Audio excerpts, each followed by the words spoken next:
Assalamualaikum warahmatullahi wabarakatuh. Selamat pagi. Pada pertemuan kali ini kita akan membahas tentang materi akar. Kami dari kelompok 6 yang terdiri dari Odilia Putri Pramudita, Restu Anggraini, dan Muhammad Ismail Faik.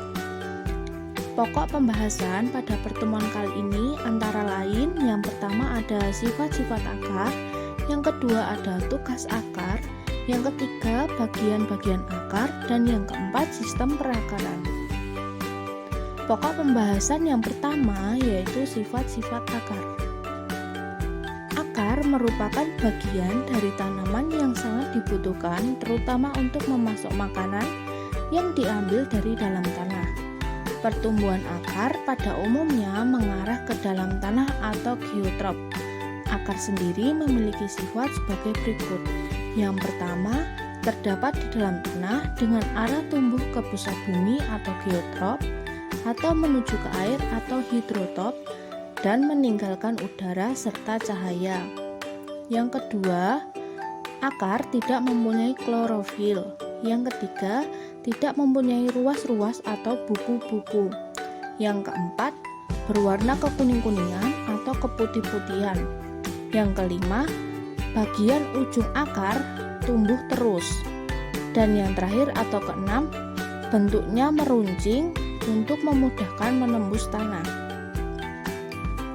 Pokok pembahasan yang kedua yaitu ada tugas akar. Selanjutnya yaitu tugas akar. Akar memiliki tugas antara lain sebagai berikut. Yang pertama, akar udara atau gantung, tumbuh ke arah tanah dan keluar dari bagian di atas tanah.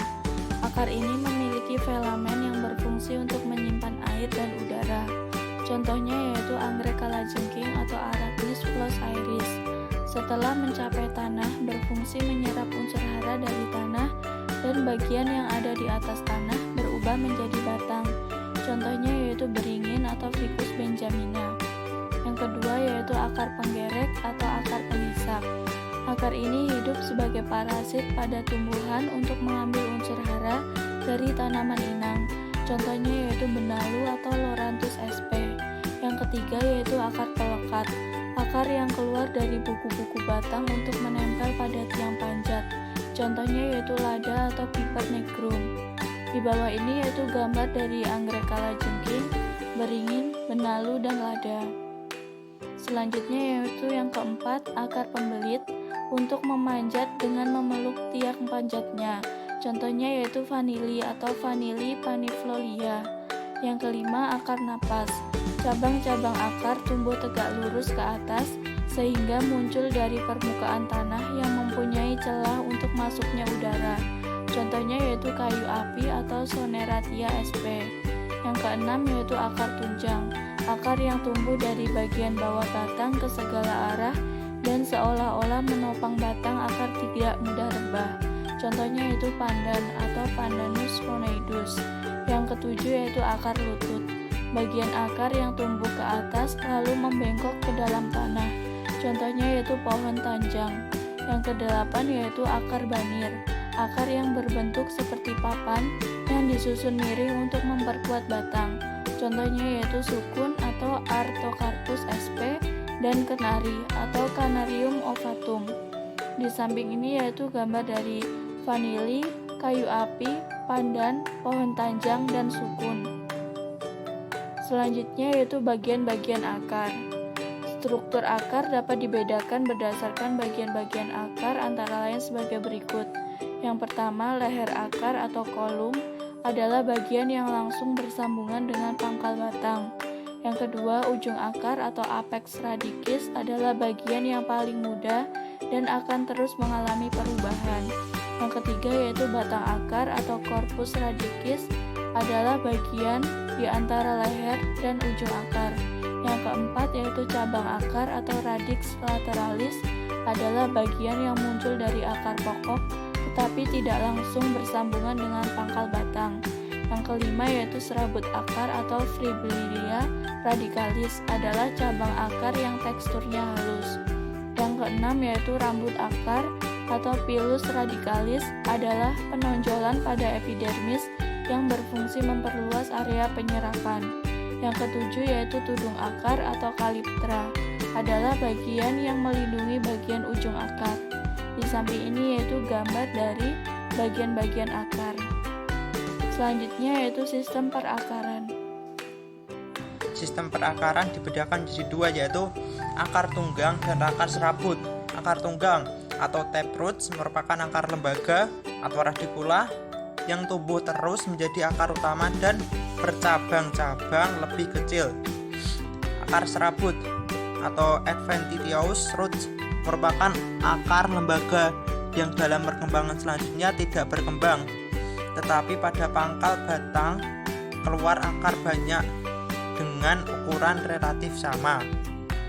Selanjutnya ada sistem perakaran akar tunggang.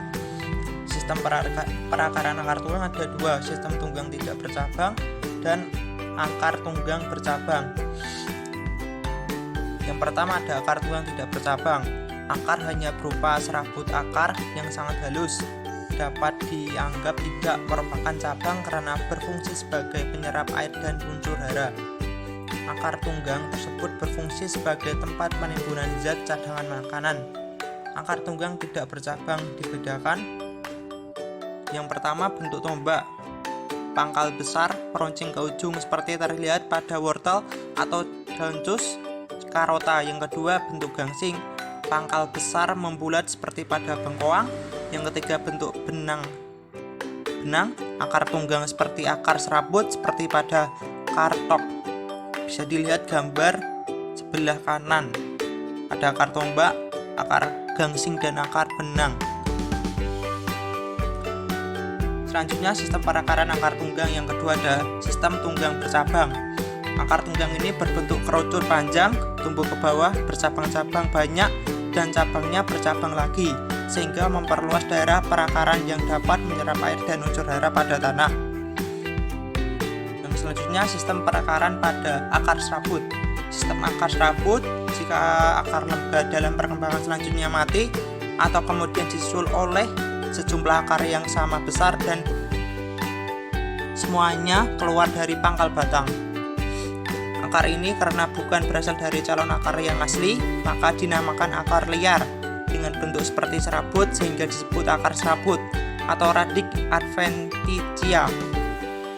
Sistem perakaran serabut pada dibedakan menurut akar penyusunnya, yaitu yang pertama akar yang menyusun pada serabut kecil-kecil berbentuk benang, misalnya pada padi atau Orza sativa L. Yang kedua ada akar yang menyusun akar serabut kaku, keras dan cukup besar seperti tambang, misalnya pada pohon kelapa atau Cocos nucifera L.